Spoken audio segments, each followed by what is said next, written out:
Oke, jadi materi ini seperti saya sampaikan tadi bahwa materi sebenarnya komplementari ya, tambahan aja, tidak masuk dalam nanti soal di UAS. Ini adalah materi yang saya titip pesan nih buat kamu-kamu yang sekarang masih semester berapa sekarang ini? Semester berapa? Akhir, Pak. Terakhir ya, kan semester akhir. Kamu nanti menuju ke dunia kerja. Nah, kira-kira dunia kerja ini positioning apa yang akan kamu tuju dengan kondisi sekarang? Hotel setelah pandemik juga ada perubahan-perubahan ya. Oke, jadi judulnya adalah Hotelier Career Path in Disruptive Market. Disruptif ada yang tahu nggak apa artinya? Disruptif apa ada yang tahu nggak? Buka coba kamusnya dari handphone ada translator. Coba disruptif artinya apa? Mengganggu, Pak. Apa? Apa tadi? Boy yang jawab. Apa Boy? Mengganggu, Pak. Ya betul ya. Jadi saat ini itu kan ada gangguan di pasar. Gangguan itu berupa pandemik. Terus sudah ada gangguannya juga di dalam bisnis hotel dengan adanya digital marketing. Sekarang ada hotel yang menggunakan virtual semua kan, ada digitalisasi sehingga beberapa pekerjaan atau beberapa fungsi kerja digantikan oleh AI. Ada yang tahu nggak AI artinya apa AI? AI. Intelligent Artificial, Pak.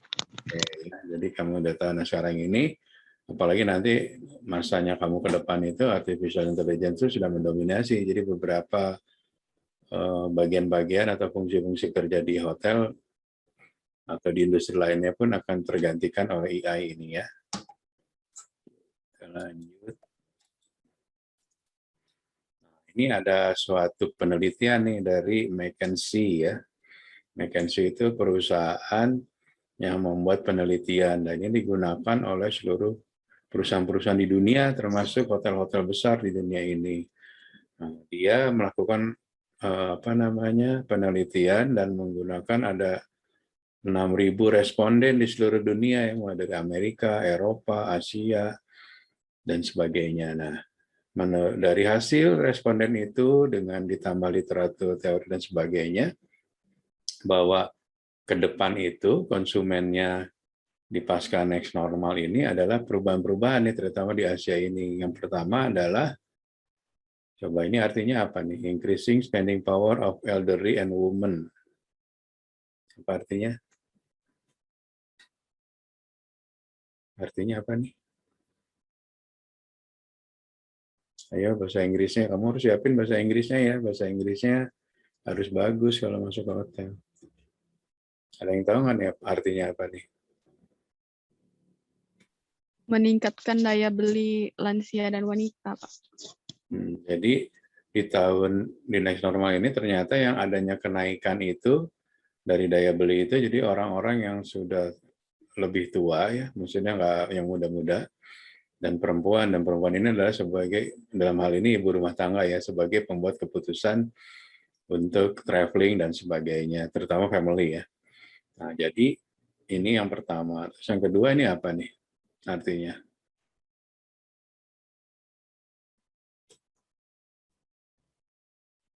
Jadi artinya itu dengan kenaikan atau sekarang timbulnya banyak e-commerce, digital platform, termasuk TikTok gitu ya. TikTok dulu digunakan hanya untuk have fun lah gitu ya, tapi ternyata sekarang juga beberapa perusahaan oleh si McKinsey itu dibilang juga harus masuk promosinya ke platform seperti TikTok itu gitu, karena virabilitasnya kan daya sebarnya cukup tinggi ya, asal sesuai dengan marketnya juga ya. Nah, terus timbulnya banyak super apps ya di beberapa negara dunia. Kalau di Indonesia kan ada Gojek, makanya Gojek merger sama siapa mergernya? Yang Goto apa Goto? Tokopedia, Pak.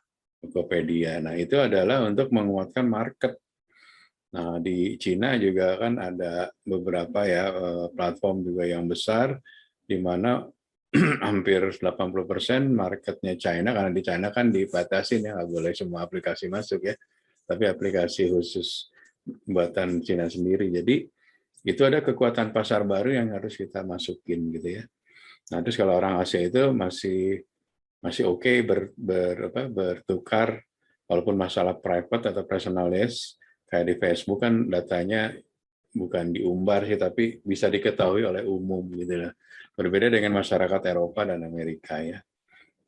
Nah, dengan adanya perubahan ini, kita sebagai orang hotel atau orang di industri akan terjadi dibukanya border ya. Jadi kayak Australia akan buka November, Bali berangsur-angsur akan buka tapi hanya beberapa negara gitu. Nah, cepat atau lambat ini akan masuk ke Indonesia atau ke luar negeri juga sama, dia buka bordernya ya.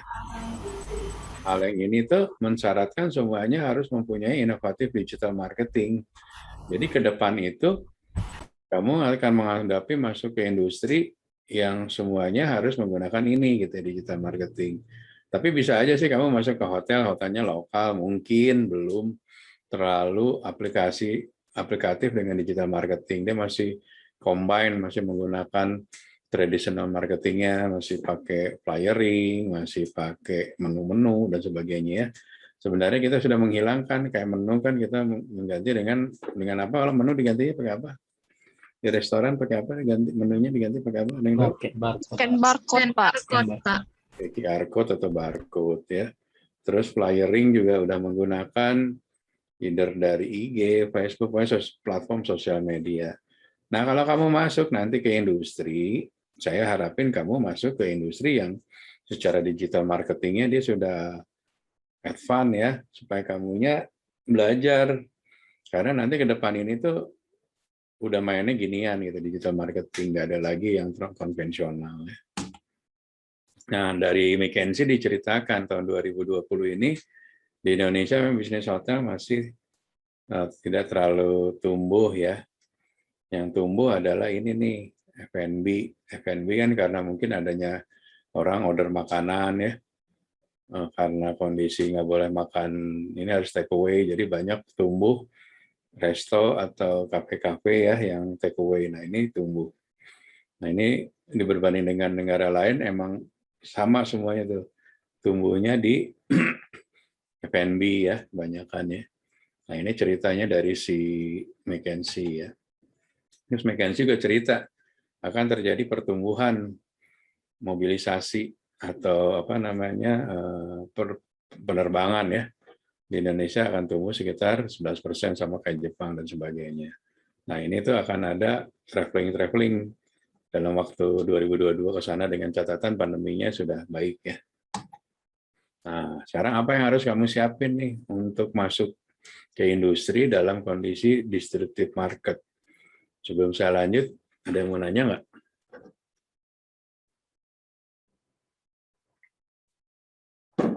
Ada, saya lanjut ya. Nah, ini juga ada survei dari 27%, beberapa CEO hospitality masih belum yakin sih 2022 ini growth-nya. Mungkin menurut dia sekitar tahun 2004 baru mulai tumbuh drastisnya lagi gitu ya. 2002, 2003, 2022, 2023 masih adjustment time gitu ya.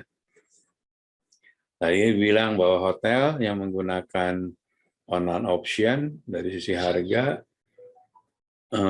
dia akan jauh lebih apa ya, lebih bisa compete gitu ya. Teknologi adalah yang utama. Nah dibutuhkan teknologi, makanya teknologi ini mahal emang ya. Tapi teknologi ini mensyaratkan semuanya, apalagi dengan teknologi tadi ya, artificial intelligence, mau nggak mau hotel pun berubah gitu lah ya.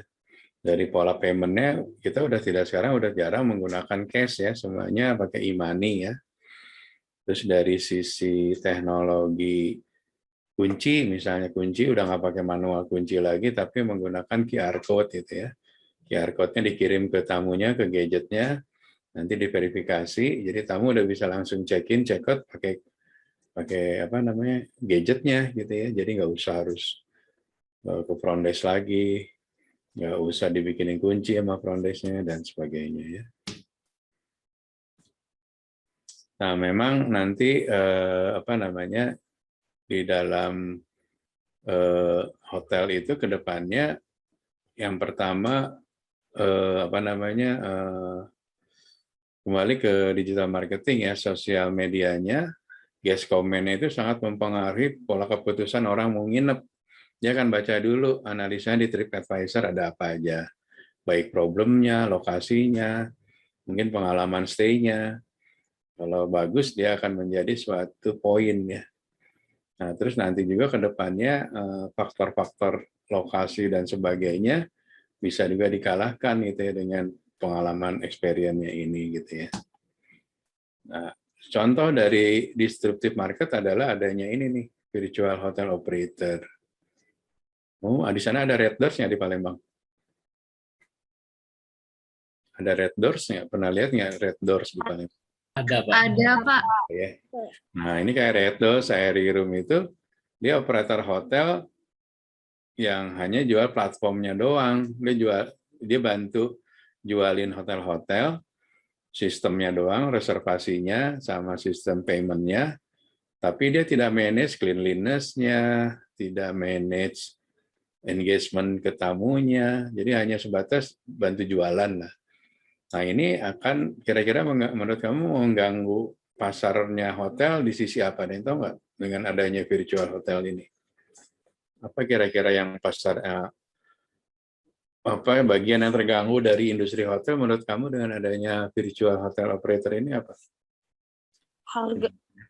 Harganya mungkin, Pak. Apa? Harga. Ya, harga bisa jadi karena dia punya platform yang luas, harganya dia bisa dynamic ya, dynamic pricing ya, seperti kemarin yang saya ajarin di revenue management. Terus apa lagi? Apa lagi kira-kira? Hotel website-nya akan jadi ada traffic nggak dengan adanya ini? Yang tahu nggak? Jadi orang yang tadinya mau check-in atau mau booking lewat website-nya hotel, mendingan lewat Red Doors, karena dia bisa compare ya dengan hotel sejenis. Kalau di website kita kan nggak bisa di-compare ya, hanya ada harga kamar kita doang gitu ya. Nah dari sinilah, ini ada satu contoh yang disruptive market di industri hotel di Indonesia sekitar tahun 2010 ya, mulai rame. Mulai mengganggu tuh itunya. Jadi market yang tadinya bintang 2 agak kemakan dengan ini ya. Marketnya, pasarnya ya. Nah, tapi ini juga ternyata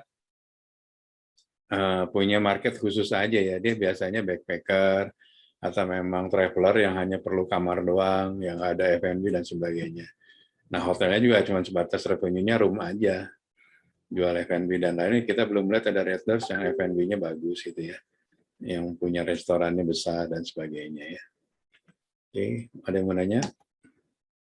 Nah ini teori-teori tentang disruptive market, nanti kamu baca aja nih teori menurut ini bahwa intinya akan terjadi suatu gangguan di pasar ya, mulai dari tadi kayak Aerie ya, bed and breakfast ya, terus adanya nanti digitalisasi itu, artificial intelligence itu mengganggu dari yang tadinya bisnis hotelnya misalnya flow-nya mulai dari guest contact, terus human lebih ke level of service-nya gitu ya, sekarang berubah menjadi ke digital marketing. Malah ada satu hotel di Belanda yang pernah saya ceritain, jadi orang check-in ketemunya robot, atau ketemuan ada satu reception aja semuanya menggunakan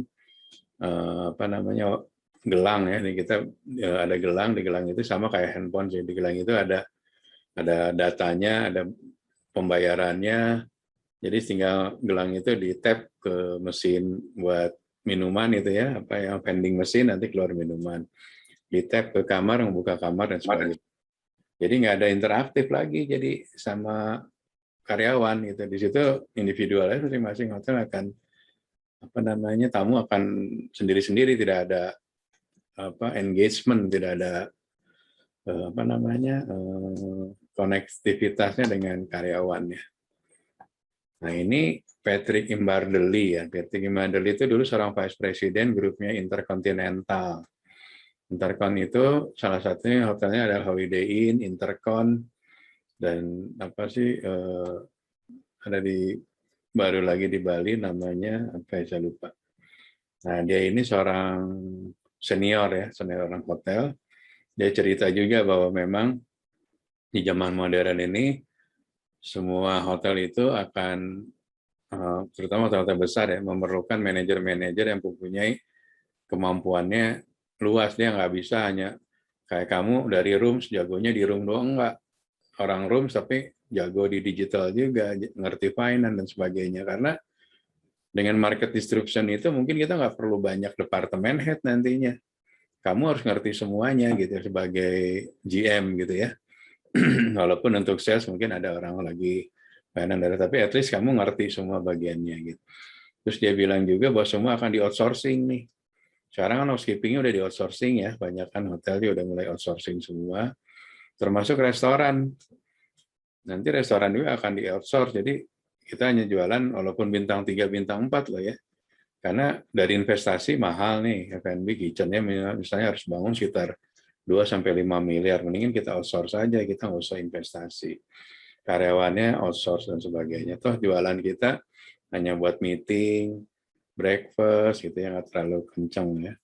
Maintenance kontrak udah pasti, engineering bisa di outsource. Terus apalagi yang bisa di outsource. Nah, tadi F&B bisa di outsource. Nah, maka nanti arsitek ini juga akan berubah cara membangun hotelnya dengan adanya prokes itu ya. Jadi kan syaratnya di front desk atau di lobby harus banyak disinfektan untuk tempat buat cuci tangan dan sebagainya. Terus hotel juga harus ada sirkulasi bukaan udara ya. Jadi nggak bisa yang zaman dulu ruko nggak ada jendela, nggak ada apa, karena itu akan tidak sehat. Nah, dia cerita nih si Patrick ini bahwa distribution ini membuat industri hotel juga berubah ya. Nah, ini contoh dari kemarin kita pandemi, begitu Marriott bikin Marriott Strong, kita empati ya dengan karena pandemi ini pertama kali di Amerika tahun waktu kita 2020 ya. Nah, ini diikutin semua di Indonesia, di dunia termasuk di Indonesia nih. Ada gambar love sebagai empati dari kondisi pandemi ya. Ada yang mau nanya sampai di sini? Nggak ada, saya lanjut ya. Ternyata di industri hotel ini turnover pegawai itu tinggi. Turnover apa artinya? Ada yang tahu turnover? Turnover artinya apa? Turnover pegawai apa artinya? Ada yang tahu nggak? Menyerahkan. Turnover. Ada yang tahu? Mengurangi. Belum tepat, ada lagi? Ada yang tahu turnover? Menyerahkan, Pak. Jadi turnover itu istilahnya tingkat keluar masuk karyawan gitu. Jadi banyak karyawan yang resign, terus hire lagi, resign, hire lagi. Ternyata ini problem utama di dunia ya, orang hotel di belahan beberapa dunia itu turnovernya tinggi, jadi banyak keluar masuk gitu ya. Kalau banyak keluar masuk, jeleknya bagi hotel itu apa coba? Ada yang tahu nggak? Ada yang tahu nggak? Suaranya tolong ditutup ya, ada suara ayam tuh. Halo, matiin ya. Saya matiin dari sini. Oke, siapa tuh? Bisa dimatiin ya. Oke. Turnover itu bagi hotel akan menyebabkan satu, biaya trainingnya mahal ya. Kita udah ngasih training karyawan, udah pinter terus keluar. Terus kita hire lagi orang, untuk hire kan mungkin bayar iklan lagi, kasih training lagi, terjadi kesalahan lagi, itu kan biayanya jadi mahal gitu ya. Terus image juga jadi nggak bagus ya, hotel itu nggak ada yang betah, berarti ada masalah ya dengan hotelnya, dengan pemiliknya dan sebagainya ya. Nah, dari beberapa hotel ini ada beberapa hotel yang brandnya besar itu sehingga karyawannya itu bisa long term ya, kerjanya tuh bisa 20 tahun, 30 tahun di satu hotel itu nggak pindah-pindah, tapi karir path-nya naik gitu ya.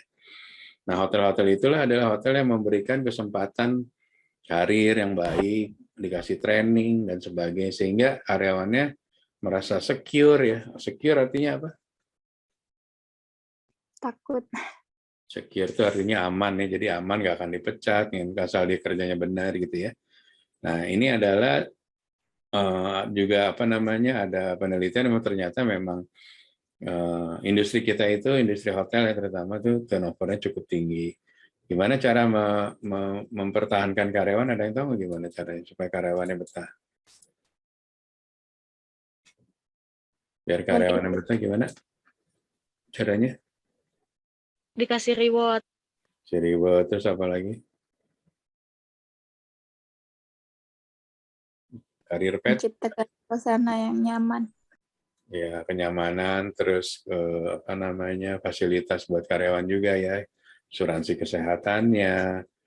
Kalau di hotel berarti ada kantinnya juga bagus, seragam dikasih, terus gaji cukup, gitu, servis besar. Nah, itu kan bikin orang nyaman, jadi nggak akan pindah.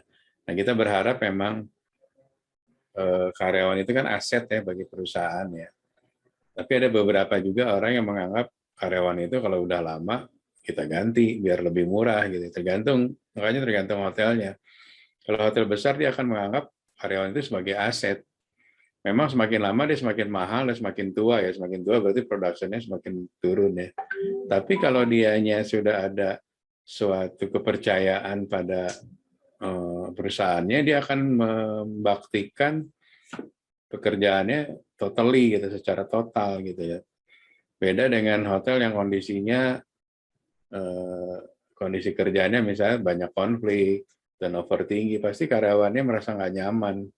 Baru kerja 3 bulan dia nyari kerjaan lagi, udah bikin lamaran segala macam gitu ya. Nah itu kan pada hotel ujungnya seperti saya sampaikan, hotel akan rugi karena dia harus training lagi dari nol ya, harus bikin iklan, belum lagi anak yang baru masuk juga melakukan kesalahan, ada guest complaint dan sebagainya ya. Ini adalah satu contoh. Nah nanti kamu kalau di hotel yang memang proper, yang besar, kamu itu nanti ada point system untuk naik ya. Jadi dari manajer kamu nanti dihitung. Dinilainya, misalnya kamu punya, ada guest comment yang muji misalnya, Boy sebagai front desk, memberikan servis yang baik, terus tamu menjadi senang. Di guest comment dia akan cerita bahwa pengalaman stay, front office di-handle sama Boy bagus, kasih nilai. Nah ini poin-poin guest review ini menjadi penilaian bagi HRD untuk menilai si karyawan tersebut. Itu satu poin juga ya. Terus di waktu tahunan di review mungkin dia nggak pernah sakit, jarang izin, rajin, tepat waktu, dan tidak melakukan kesalahan gitu ya. Terus dia pernah training di departemen lain, terus misalnya dia dapat best employee dan sebagainya. Poin-poin ini tuh nanti akan menghitung kira-kira kamu bisa ditransfer enggak, atau kamu bisa dipromosi atau enggak. Raportnya tuh jelas gitu loh, nggak ada debatable gitu. Kamu lulus apa namanya, dapat prestasi, dapat poin. Poinnya itu di-record sama si HR. Nanti akhir tahun waktu mau di-review, di total nilainya berapa. Nanti kita bikin range, kalau nilai misalnya nih 18 poin, dia udah eligible ya, udah bisa ditransfer ke properti lain, atau bisa dipromosi dan sebagainya ya. Jadi sini ada yang mau nanya nggak? Jelas. Oke. Selanjutnya ini juga dari seorang senior hotel ya, dia cerita yang tadi saya sampaikan bahwa arsitek akan berubah, teknologi touchless akan dipakai ya, mulai dari tadi ya, tadi teknologi mobil, kunci tidak menggunakan lagi manual, tapi menggunakan QR code pakai gadget. Terus ventilasi air system ya, karena kondisi pandemik kita harus menjaga supaya lingkungan atau kamar menjadi bersih dan sehat sehingga tidak terjadi blok udara gitu ya. Nah, ini contoh dari perubahan-perubahan yang terjadi nih.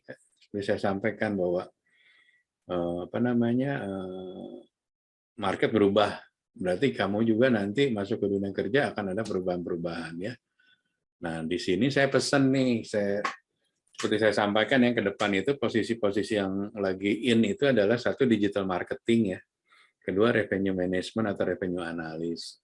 Ya memang karir path kamu nggak bisa langsung ke sini ya kedua, tapi melalui mungkin kamu karena ini dari rooms mungkin ada yang berkarir di front office, ada yang berkarir di housekeeping, mulai dari front desk naik ke supervisor atau pindah ke reservation baju ke revenue analyst, e-commerce, baru naik ke revenue manager. Atau digital marketing kamu dari front office pindah reservation pindah ke sales, di sales kamu belajar digital marketing, jadi marketing digital manager gitu ya. Nah ini yang menurut saya kamu tuju dua posisi ini, yang ke depan lagi akan banyak dibutuhkan. Tapi untuk menggapai posisi itu, pertama Inggris kamu harus dirapihin ya, harus bagus. Kedua banyak belajar yang pasti, dan di dunia kerja prestasi kerja tunjukkan gitu loh. Kita harus, apalagi di industri hospitality ya, kita harus menunjukkan suatu hospitality mindset-nya harus bagus ya, attitude terutama ya, tidak boleh attitude, bad attitude itu akan selesai tuh karir kamu di hotel. Karena hotel itu kecil ya, kamu problem di satu hotel. Saya pernah cerita kan dulu saya megang di Grand Jury di Palembang yang sekarang jadi The Alps itu ya. Ada satu gawainya yang melakukan fraud ya, atau fraud itu pencurian gitu. Nah itu tuh udah blacklist tuh, walaupun sebenarnya rezeki masing-masing ya, tapi kalau kamu berbuat jelek di satu hotel itu akan menjadi bad image gitu. Kita nggak tahu someday gitu kan. Kayak waktu itu saya jadi kasusnya yang di Palembang itu, anaknya dikeluarkan gitu. Kebetulan saya waktu itu saat itu jadi GM ICA di sana. Dilala 5 tahun kemudian atau 10 tahun kemudian saya lagi main ke salah satu hotel di Cikarang, anak itu jadi front office manager di hotel itu. Saya ingat, saya pernah ketemu kamu di mana, dia ngakuin dulu bahwa dia salah, dia melakukan ini. Oh ya sudahlah, itu masa lalu kamu, jangan lagi lakukan hal yang salah ya, apalagi dengan uang dan sebagainya. Oke, sampai di sini ada yang mau ditanya? Ini kuliah terakhir kita. Ada yang mau nanya nggak? Saya izin bertanya, Pak. Yuk, silakan. Tadi kan Bapak menjelaskan ada sistem outsourcing yang mungkin bakal diaplikasikan di setiap hotel, Pak. Nah, bagaimana sih, Pak, sistem operasional outsourcing tersebut di bagian housekeeping, Pak, dan juga apa yang membedakan outsourcing ini dengan daily worker? Terima kasih, Pak. Oke, jadi kan nanti itu ada dua kondisi ya, kita bisa menggunakan DW, menggunakan staff kontrak, 3 berarti sama outsourcing ya. Nah, waktu itu ada beberapa hotel di Indonesia mengaplikasikan seperti kayak di Amerika gitu ya, atau di Eropa, di mana housekeeping-nya semua di outsource. Housekeeping-nya di outsource, tapi ini ada resiko juga ya, karena kan itu masuk ke kamar tamu ya, ada barang-barang berharga di situ gitu ya. Nah, nanti tergantung pendekatan kamunya. Kalau kita kontrak sama si housekeeping outsourcing-nya, misal terjadi kehilangan barang sama tamu, itu menjadi tanggung jawab outsourcing-nya gitu ya. Nah, yang membedakan adalah kita benar-benar kasih pekerjaan itu sama outsourcing, pokoknya kita tahu kamarnya jadi bersih gitu ya. Malah termasuk linen dan laundry-nya dia ngurus gitu. Jadi tahunya kamarnya udah bersih, jadi dia jual ke kita kamar yang bersih gitu intinya. Kita nggak mau tahu ada masalah apa, masalah karyawannya kayak, atau tamu jadi komplain, itu menjadi domainnya si outsourcing. Tapi ternyata waktu itu di Indonesia ada masalah tuh waktu outsourcing. Karena itu tadi, waktu dia masuk ke kamar kan, tanggung jawabnya tetap brand hotelnya yang tanggung jawab. Kalau ada tamu komplain hilang kan, yang akan dituntut kan hotelnya ya, bukan outsourcing-nya. Si hotel kan, si tamu nggak tahu ini di outsource atau enggak. Karena seragamnya pakai nama hotelnya sama, misalnya Windem gitu, padahal housekeeping-nya itu bukan bagian dari Windem gitu. Nah, akhirnya ada dua pendekatan nih, ada yang outsourcing-nya hanya bagian public area doang, tapi yang di dalam kita pakai karyawan kita yang sudah tahu data-datanya gitu. Kalau ada masalah itu menjadi tanggung jawab hotel penuh, nanti kalau ada investigasi dari security hotel dan sebagainya. Nah, jadi pembagiannya gitu. Siapa tadi? Tita ya. Jadi memang kondisinya itu di kita masih belum bisa diaplikasiin penuh outsourcing untuk housekeeping ya. Karena ada masalah itu, masalah barang-barang di kamar ya, yang menjadi tanggung jawabnya nanti hotel. Tapi sebenarnya bisa aja kalau hotelnya berani, bikin disclosure dari awalnya, disclaimer bahwa kita menyediakan kamar, tapi kita juga berkolaborasi dengan perusahaan outsourcing. Jadi apapun masalah di kamar, walaupun itu menjadi concern hotel, sebagian tanggung jawabnya adalah di outsourcing gitu loh. Tidak. Ya. Ya, baik, terima kasih Pak Dino. Yang lain ada yang mau nanya nggak? Saya Pak izin bertanya. Yuk. Saya izin bertanya Pak, di mana masa sekarang yang bisa dikatakan bahwa bagi anak muda sekarang itu susah ya Pak untuk mencari kerjaan, termasuk di bidang industri juga. Dan lagi ini sedang di masa COVID pandemi. Nah, untuk di kami yang semester akhir ini Pak, mulai dari selain kelebihan apa sih yang harus kami miliki selain agar cepat terserap di dunia industri, selain dari mencari tahu industri mana yang sedang menerima untuk menerima pekerjaan. Kelebihan apa sih Pak yang harus kami dapatkan seperti itu, yang harus kami terapkan agar cepat terserap di dunia industri? Terima kasih Pak. Oke, thank you. Pertanyaan yang bagus. Jadi yang pertama saya saranin kamu kan mau masuk ke industri ya. Kamu udah mulai mapping nih, bikin roadmap arah kamu profesinya tuh mau kemana nih. Kamu kan di rooms ya. Di rooms kan biasanya ngambilnya ada either FO atau skipping gitu ya.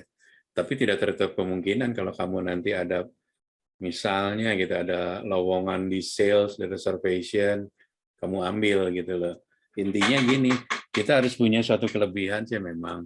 Yang pertama bahasa ya kalau di industri hotel. Yang kedua adalah attitude juga yang penting.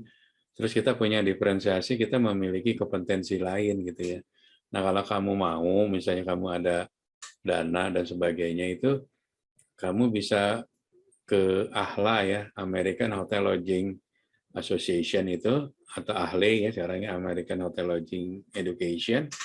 Di situ tuh ada sertifikasi, dan sertifikasinya itu internasional.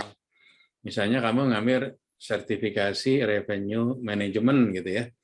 Kamu tuh diajarin kalau nggak salah 3 hari online, terus nanti ada ujiannya, kalau lulus kamu dapat sertifikat itu. Nah, sertifikat itu juga bisa membantu kamu untuk berkompetisi dengan lulusan-lulusan lain ya dari seluruh kampus di Indonesia untuk kerja.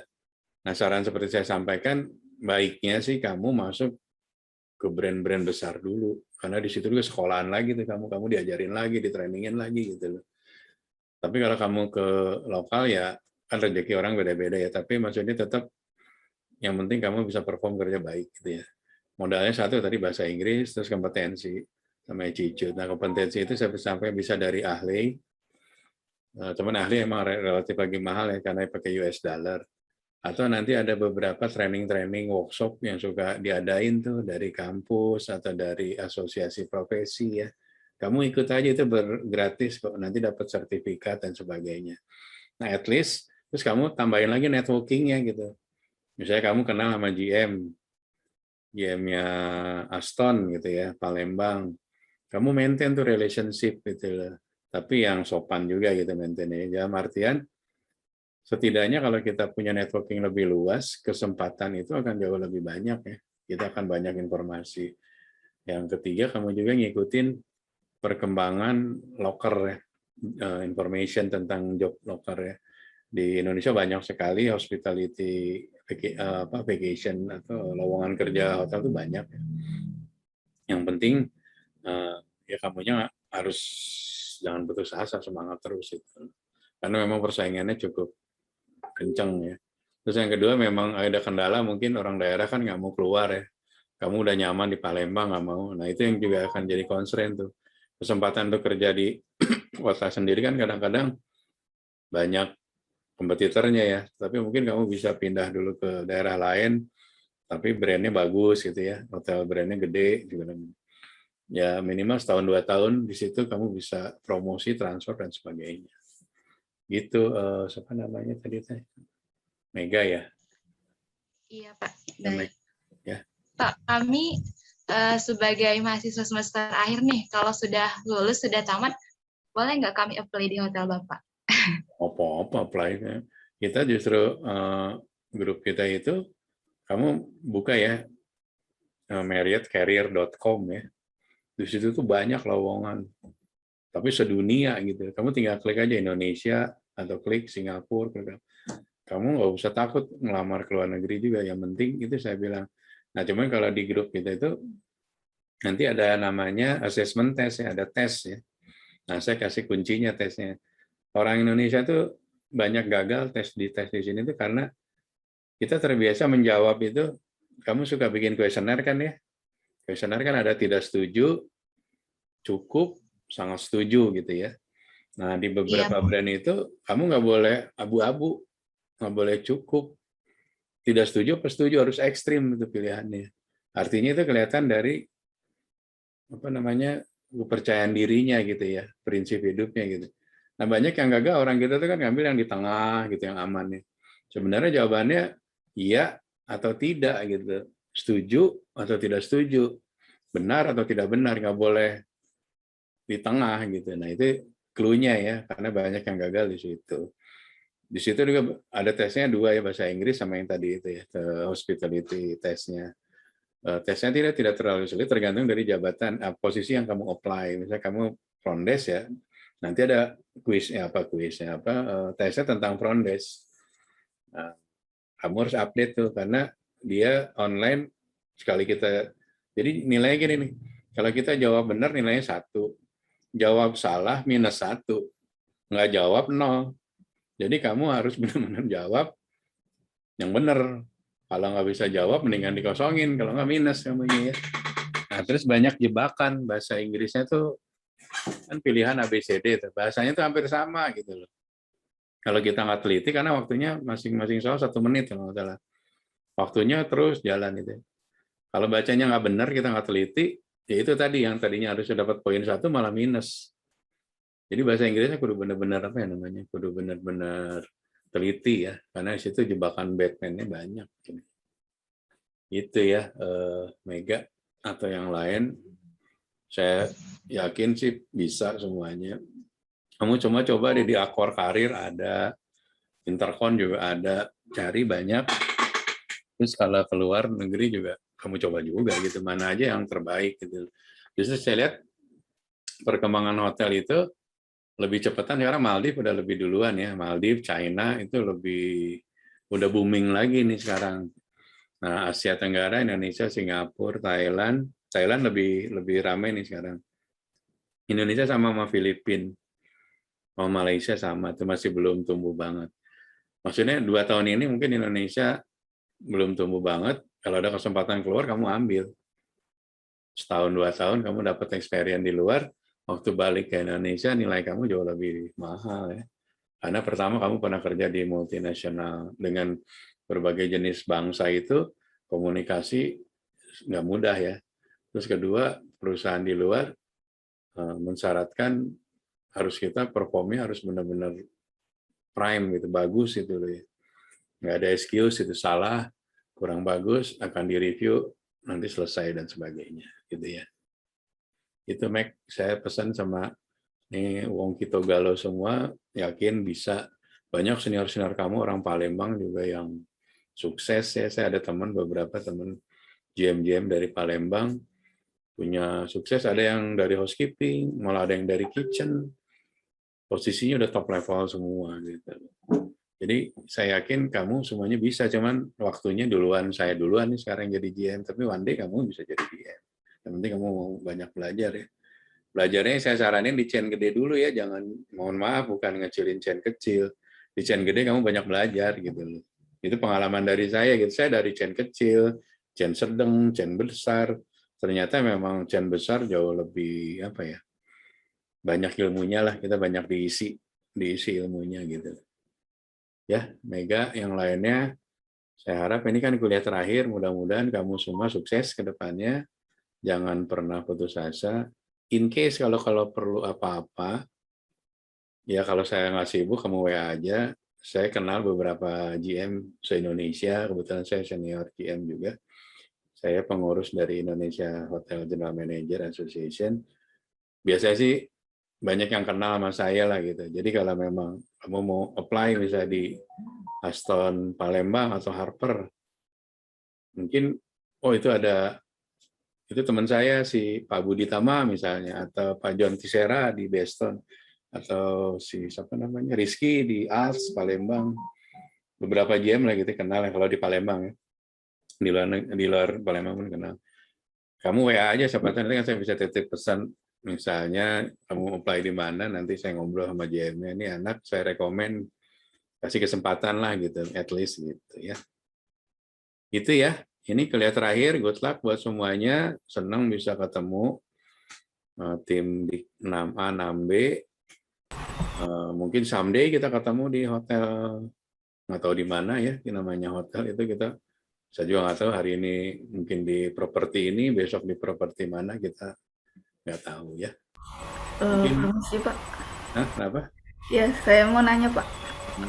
Kan tadi kan kata Bapak kan untuk mendapatkan pertimbangan dari GM itu kan harus ada kompetensi dan works of Pak ya. Salah duanya.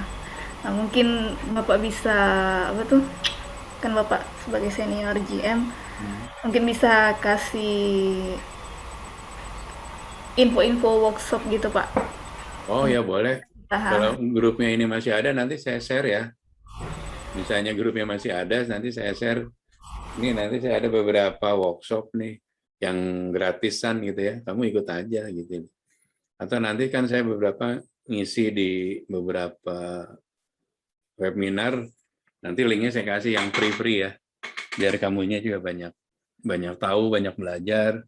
Jadi tahu kan updating tentang industri apa aja sih sekarang yang lagi happening gitu ya. Iya Pak.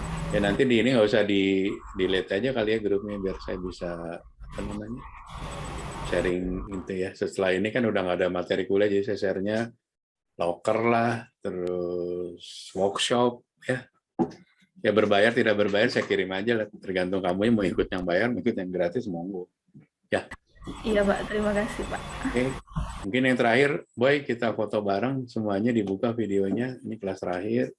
Mudah-mudahan saya pengen dari kelas ini ada yang someday sukses, either jadi GM, kalau saya masih ada umur, ketemu kita, atau update ke saya dan sebagainya ya.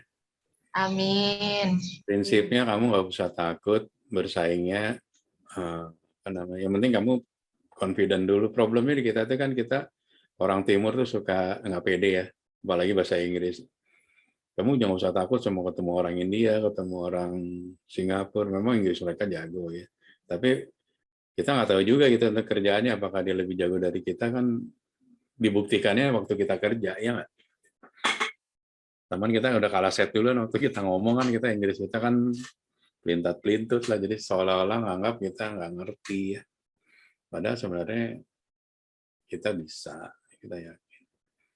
Oke, kalau nggak ada tolong dibuka, Boy bisa bantu foto ini nanti di-share ya. Ntar habis ini saya sharein ada training sama Mas Menteri malah kemarin tuh apa ya, besok atau Jumat ya, nanti saya share deh. Itu ikutin tuh kamu training-training itu, apalagi yang training ada sertifikatnya tuh. Udah gratis dapat sertifikat kan lumayan tuh buat nambahin di CV ya. Oh sama ini tuh kamu bikin CV-nya juga harus interaktif ya. Jangan jadul gitu, apalagi kamu anak sekarang. Bisa kamu menggunakan se-update mungkin teknologinya gitu. Mungkin CV-nya either ada LinkedIn-nya. Oh ya kamu masuk LinkedIn ya, bikin apa? LinkedIn tahu kan? Akun LinkedIn tahu nggak? Tahu Pak. Nah, bikin LinkedIn, kamu bilang bahwa kamu fresh graduate, open opportunity to untuk di hire gitu ya. Terus ngikutin berita-berita itu gitu, kalau ada ini coba aja gitu. Karena kita harus aktif, kalau kitanya pasif ya susah ya. Kita harus bisa aktif gitu ya. Oke, kalau nggak ada lagi, Boy bisa tolong difotoin. Yang belum dibuka itunya apa namanya tuh? videonya tolong dibuka ya. Ya, silakan Boy.